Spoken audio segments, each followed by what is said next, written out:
what in the world is a one-minute manager? Well, the essence of a one-minute manager is very big results in very little time. Big results, little time.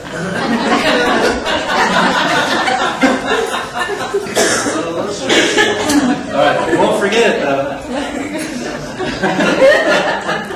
Back yourself up. But also what's important to this, and this is where Jen comes in, why her name's on the front title as well. What's also important about this, don't forget this, productivity is both quantity and quality. So while we do want to focus on being able to get big results in very little time, we don't want to lose any of the quality behind that. And Jen told me a story, and if you were here for the leadership development class, she kind of told this story, but you can hear it again because I just thought it was a great story that really matched up with this. So Jen, if you want to go ahead and tell that. Okay, well, yeah, this is an example of kind of what not to do, I'll tell you up front. But I was a new manager, and I had a very large community. It was over 2,500 beds. And anything on that scale is just gargantuous. It's hard to tackle. So, you think in terms of quantity. You just focus on quantity because the numbers are so large. And I became manager of the property in May, and the lease-up was 50% pre-lease. Normally should be 80% of this asset in that market. It was in Orlando, and it's an early lease-up market, so 50% when you should be 80 or 30% while you're freaking out. It's not good. And this is one of those where I was like, oh my gosh, I'm in this big property. I have this gargantuous task to overcome in terms of leasing. I didn't have staff. I didn't have all these things. I was like, how am I going to do this? So I just was like, I'm just all out, on fire, just blow through it. So I did. I had a team of people, we leased, and in the end, we made it to in the high 90s. And I was like so excited. I was rock star. Everybody was like, oh, how did she do it? She's so amazing. And I was like, yes. I was like basking in it like way too much. Yeah, I mean, I was just like, yeah. And then moving day happened. And I was so focused on that end goal of I have got to get over 95 that about 10% or more of the people did not show up because I never checked the leases to see if they were signed properly for the 50% that I acquired when I got the property. I never audited, never checked, because I was just like, how am I going to get this task done? I just blew on the final goal, and I didn't think about the quality of what I already had in the bank. And that ended up causing me a lot of grief. And I was, after gloating about how great I was, and I did all this, and then I ended up way below. It really made me not feel so good. But it's just an example of sometimes we can get focused on just one target or one number, and we have to think about the steps in between, and what to make sure that it's not just always about the number. It's about making sure that your number's valid in a way. And so you have to make sure you focus on the quality. I didn't have quality leases on hand, and I didn't bother to check. So it was one of those where you kind of learn the hard way, and I definitely learned that lesson for myself. But it's something that, and we all have times when we take over properties, and there's things that happen. But hey, that's a lesson. There goes our audit. So anyway. How many beds were in the property? 2,532. 2,532 beds, which is quite a bit larger than Similar Grant. Yeah, try to imagine auditing. Right. Yeah. So that's just to give you a perspective of how big 10% no-show was. that was a big deal. Over 250 people. That's a lot of money. She's the president of the company now, so don't worry. If you make a mistake, it's one of those positive moments. It's get back on the horse. Thank you, Jen. Give her a round.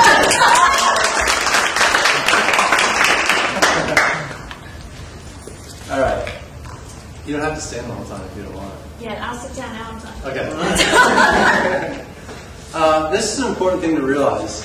It's one thing that really stood out to me in the book, that many people believe they're doing a good job, but they have no idea what a good job really is.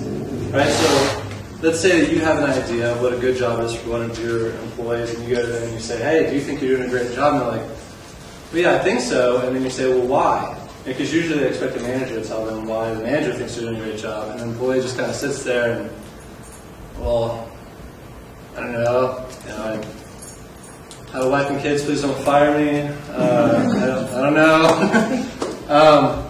But this is true. I mean, most of the time there's a disconnect between what the manager has a vision of success is and what the employee has a vision of success is.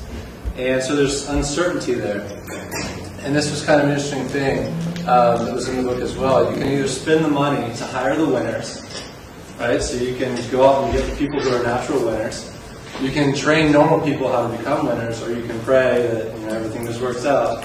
Just kind of close your eyes. And it's scary, I think, how many people just kind of close their eyes and hope that happens. There's a couple analogies that go along with this. When we talk about making sure there's a clear goal. Anyone not been bowling in here? Never in your life been bowling? Okay, good. We all went through college or high school, and so there's lots of bowling. Side note, bowling is one of those things, I don't know why, but I don't know if you're like me. I'm not even close to being a professional bowler, but I still get so angry when I bowl poorly. I always have an excuse like, oh man, I'm just off tonight. I don't know what's up with me. I never bowl, that's what's wrong. But so the object of bowling is to knock 10 pins down. Now imagine if you go to the bowling alley and this is your job. You're not a professional, but let's put it as in you get paid hourly to bowl, and so your goal is to hit down 10 pins. Now when you go to this bowling alley, there's a sheet in front of all the pins where you can't even see the pins. Now let's add insult to injury, and your manager, the one who signs your paycheck, stands next to the sheet and says, all right, now throw the ball. And you're like, well, I need to see the pins. So don't worry, I'll tell you what happens behind the sheet. I'm going to just throw the ball. So you throw the ball down there. You hear a noise. Some pins got knocked down. I don't know which ones. And your manager just goes, all right, you got 4 pins down.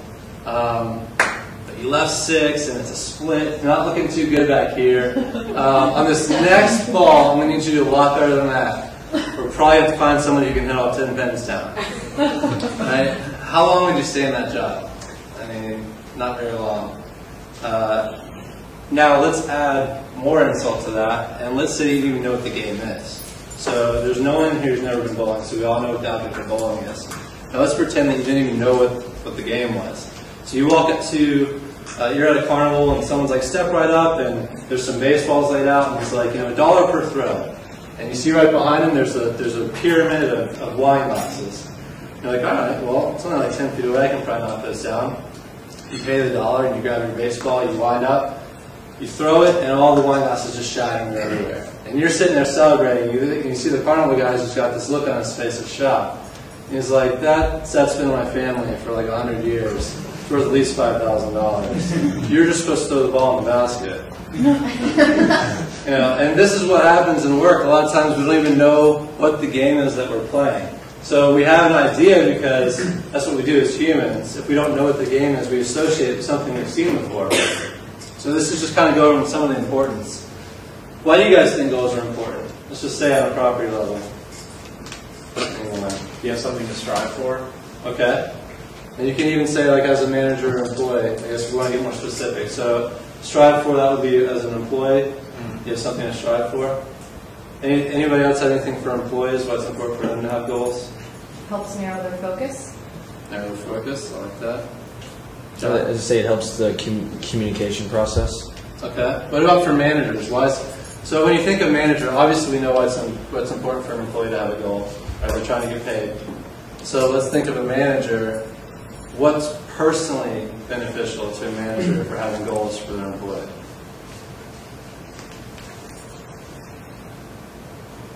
Be able to evaluate performance.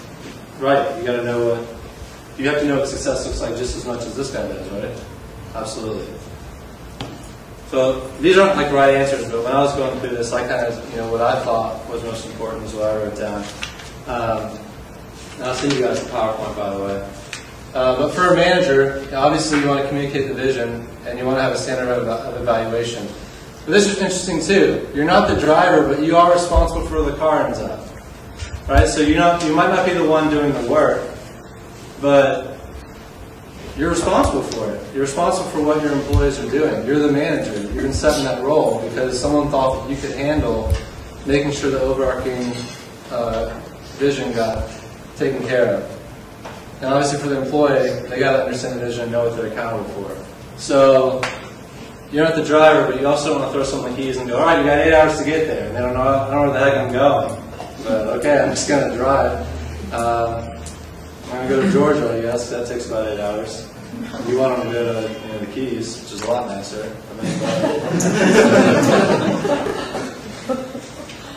All right, we're going to do an exercise here real quick. Let's see. Marcy. Yep. Come on up. Come on up. Okay. Yeah, come on up here. Sure this works. We're going to draw on that right here.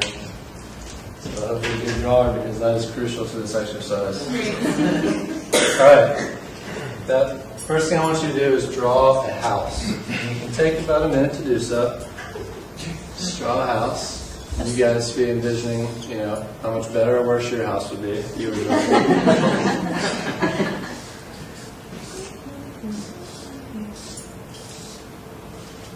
All right. This marker's no good. Yeah. Sorry. Going with the windows and doors, classic.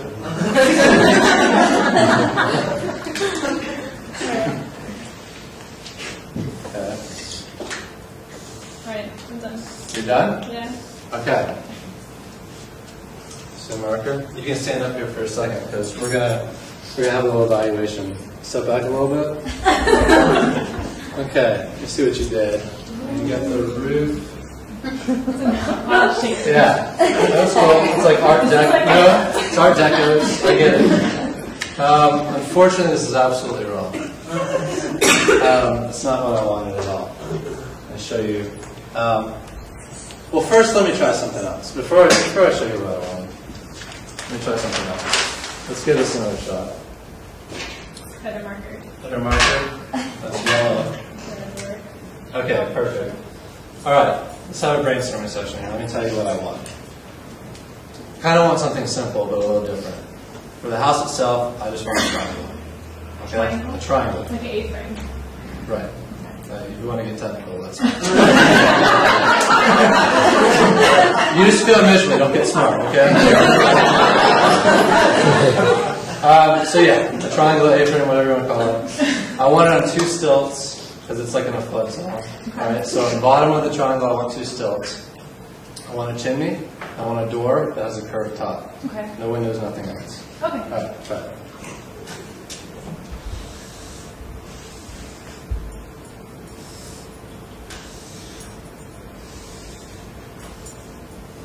Water, I like it.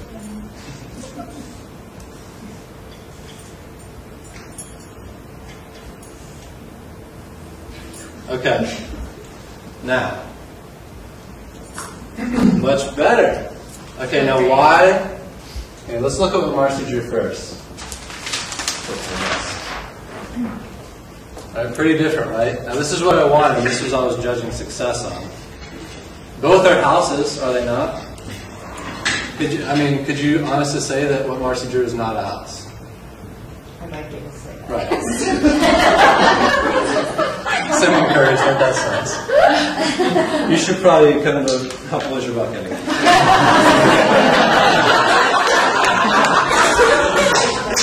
Alright. Now these two, right? While they're a little different, they're not exactly alike. I'm pretty proud of that. I mean, she even improved on some of the things, I have no doorknobs, so you can't get in the house. You can have a seat. Give me my hand. Okay, now I want to show you, I did this exercise with Jen. I want to show you Jen's house. Because I think it's a very interesting psychology experiment. I asked Jen, I literally said, draw a house. And she drew a gingerbread house with candy cane cones and gumdrops, teeth or icing. I'm not sure what that is. But I thought that was incredible. The important thing about this exercise I want you guys to get is that when you don't give someone direction, one of 2 things happen. Number 1, they don't do anything. Right? They'll just sit there and go, I don't have any direction, so I'm not going to do anything. That's probably what a normal person would do.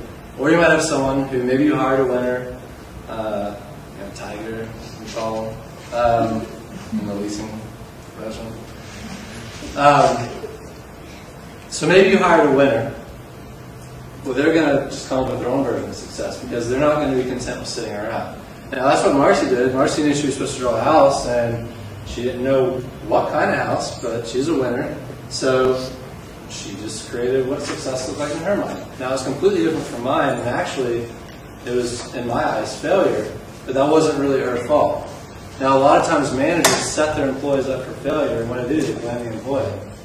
The employee gets fired or gets written up, and it was never really the employee's fault because they didn't have a clear picture of what success looked like. So the main thing I want you to get in your head to wrap around is, one, first of all, as a manager, if you don't have a vision of what success is at your property or whatever team you're running, you can't win right off the bat. You can't inspire your team. You can't create goals that will work if you don't even know what the vision is as the manager.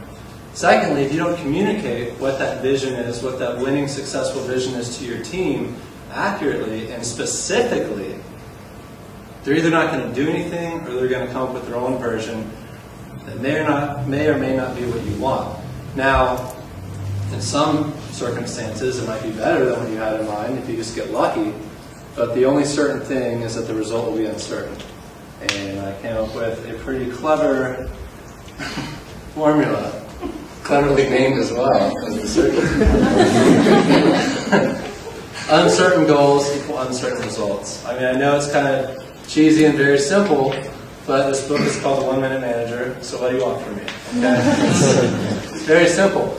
But that's good, right? Who doesn't understand that? If you're uncertain, you're going to get uncertainty.